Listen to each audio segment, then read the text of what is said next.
To have another one that is on this side of sports. But before we get to it, the 2025 edition of the magical Kenya Open came to a conclusion, that is today, at the Muthaiga Golf Club, with South African Jacques Kruyswijk clinching his first ever DP World Tour title after edging out his playing partner John Parry by 2 shots. Our very own sports reporter Nzuki Alan has been following up on this event for the last 4 days and gives us a detailed analysis on the action-packed final day of the tournament.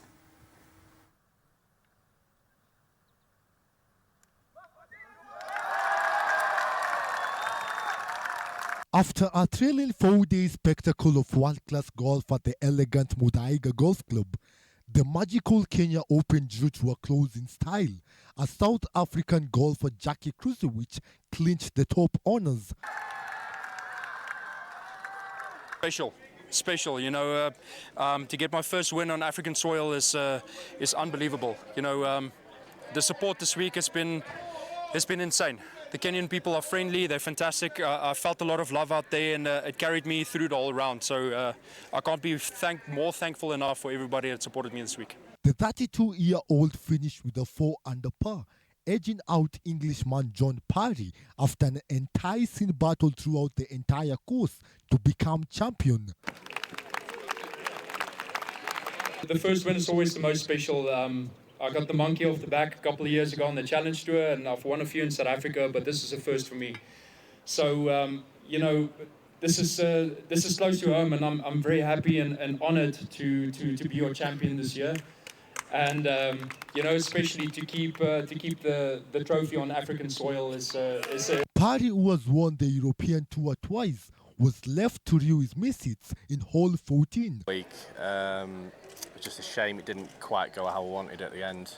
But you know, I can't have done much more. He played better than me on the week, so that's it. Life sometimes. The final day of the showpiece was graced by the presence of Sports Principal Secretary, Engineer Peter Toom. The world has realized that there are golfers in this country. The world has also known, when we concluded yesterday the junior tournament, that we have budding golfers that need to be nurtured. And who knows, they may be the pros of the tomorrow. The event featured a total of 150 golfers, including 18 professional and amateur golfers from Kenya, with neither making the cut, as they were all eliminated on day 2. I've instructed Kenya Golf Union to immediately start a conversation with government to see how we can again reintroduce the tour that you people had last year, the other year before, so that we can be able to nurture that talent and make you pros like everybody else. Because we are thinking that in the near future, we want Kenyans to make it to the 60 mark so that they can be able to compete favorably. The Open attracted a high number of fans, with the country using the tournament as a catalyst for sports-driven tourism. Sports tourism can be really, really big. It depends on how big we want to make it. We've seen in other countries how big this can be, especially if you think about the Formula One in Monaco, in Dubai, in Singapore, how big those ones are. We can also make this as big as we want it to be. And with a high number of young amateur and junior players also participating, the tournament was also leveraged as a strategic platform to attract brand investment in a bid to foster talent development and long-term industry growth. And so we are really committed in this sport. We've been over the last over 10 years. And this year again, we are seeing spectacular action from international golfers who visited local Kenyan pros, younger golfers who are experiencing golf.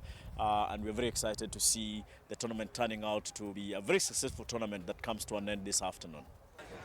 After a disappointing performance by Team Kenya in this year's edition of the magical Kenya Open, the Kenyan players will be forced to go back to the drawing board as they remain on the hunt for better results in next year's edition of the magical Kenya Open.